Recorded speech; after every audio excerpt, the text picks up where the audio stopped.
Good afternoon YouTube, and welcome back to the first video in 2022 for a layout update on Warwick Road. So firstly, I'd like to thank all of my subscribers. Thanks for sticking with me. Not done any videos probably since early December. A couple of times I've been up here, the high winds, I live opposite a school, so kids are out playing, so there's just too much noise. Road was dug up outside, so drills and everything doesn't make for a very good video. So this has been the first time in a few weeks I've been able to get up here and it'd be quiet enough outside to do a video. So this is going to be a short video today. A lot of the stuff I've been doing is being on a workbench downstairs. It's not in the little bits I've been doing will only sort of be interesting when they're up on the layout, so there's no point showing you every little bit I've been doing. So, but the main thing I had been doing was changes to the TMD. So the changes I've made is going from a scale scenes kit, which was really good, but I think it's my basic modelling skills. It didn't look convincing. It started to bow in places where I probably should have used balsa wood or something for the main walls, so the card just kept bowing, and then trying to make it good, I was just wasting time. So I've gone for this Pico kit, which is a really nice kit, and the one thing about plastic is, for me, easier to weather. So I've just put this up. It's not fixed. There's a lot of stuff inside and I want to get lights in there because I've got inspection pits, access ladders, benches. I've got some 3D printed figures that want to go in there. So I really want to have this lit so as a loco goes in there everything can be seen. So I've got everything to do, I've just actually got to do it. So I've taken up all that old hard standing that was there originally. I wasn't happy with it, so at the moment it's just been ballasted. I've got a 3D printed fence to go around the outside.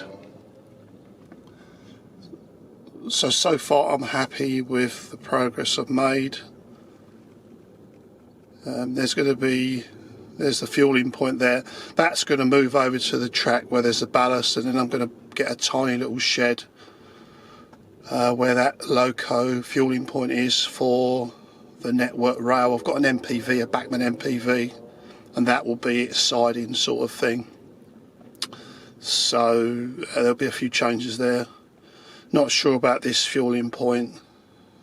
I probably will change that for a Bachmann Syncraft when I can find one at a more reasonable price. I think I saw one the other day, it was about 50 quid, which yeah, I'm not paying that for something like that, so I'll just keep my eyes out. But with the summer coming, model rail shows, exhibitions and everything, I should be able to pick up something, if not a Bachmann Syncraft, at one of those shows.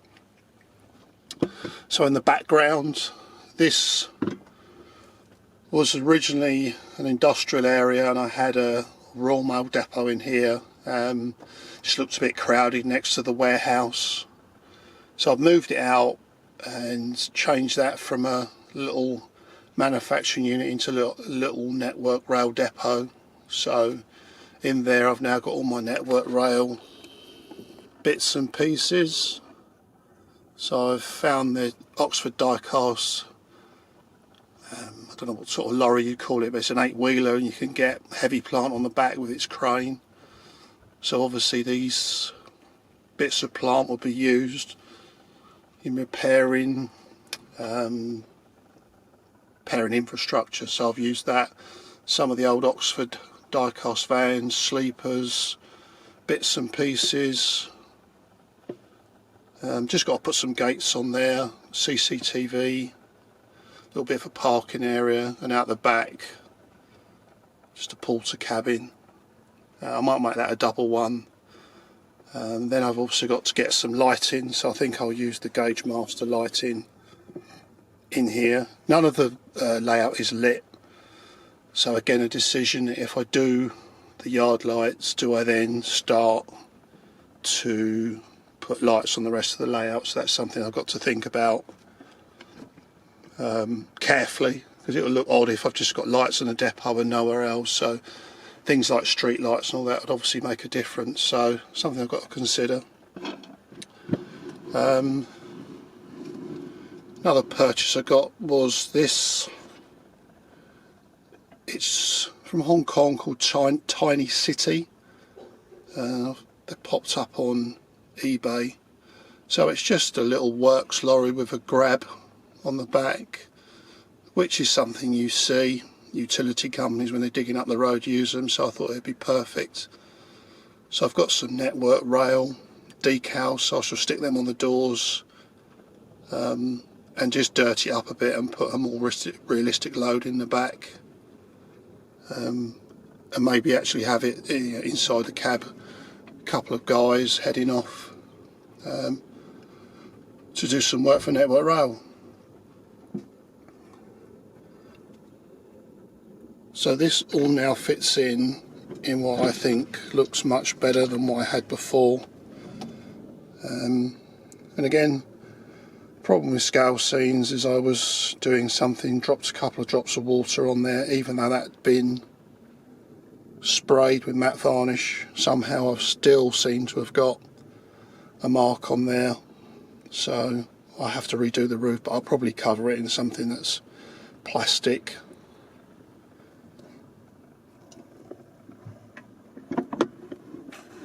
So this is a complete yard, so this is the yard and the Network Rail yard, and the only thing that was there originally is I've still got the classic car garage, which fits nicely in the corner. Again, this garage isn't fixed down yet because I want to finish the ballast in and bushes and stuff in there, and it's also got to be weathered.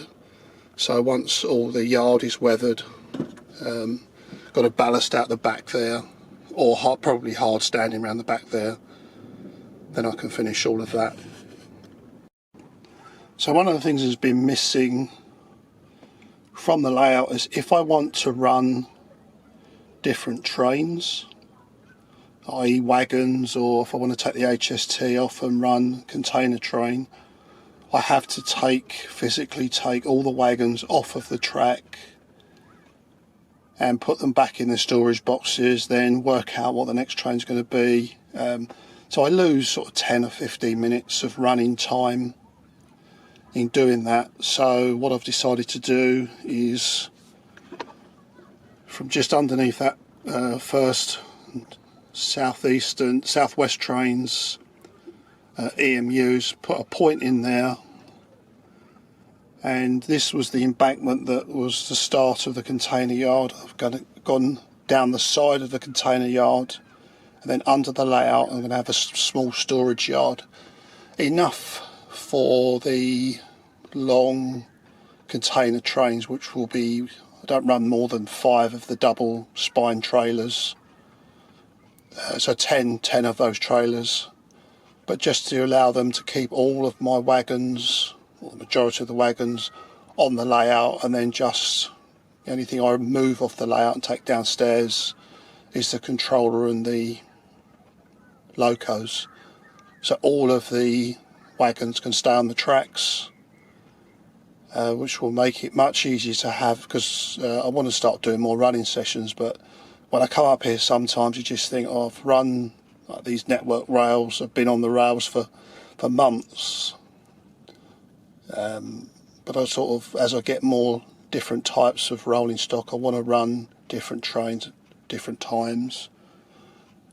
So that's the next plan, but before I do that I've got a lot of stuff to clear out of the way to allow me to suspend the storage yards under the boards at the far end. So I've only laid about sort of 6 or 7 feet of track, and then I've got to start clearing out. So that'll be work in progress, probably take me a few months to get that sorted.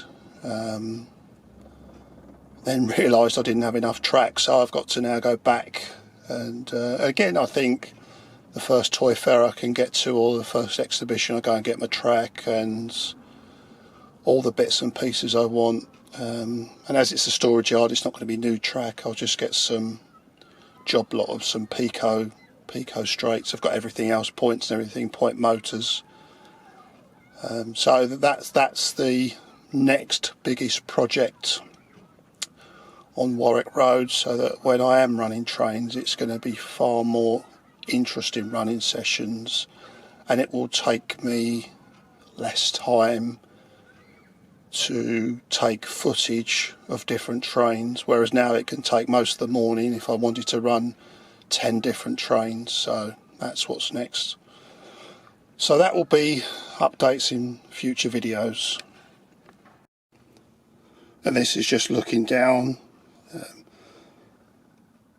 Ballast isn't set yet, and obviously got a lot more work to do, whether in the retaining walls, and filling in foliage, shrubs, bushes, not too many trees.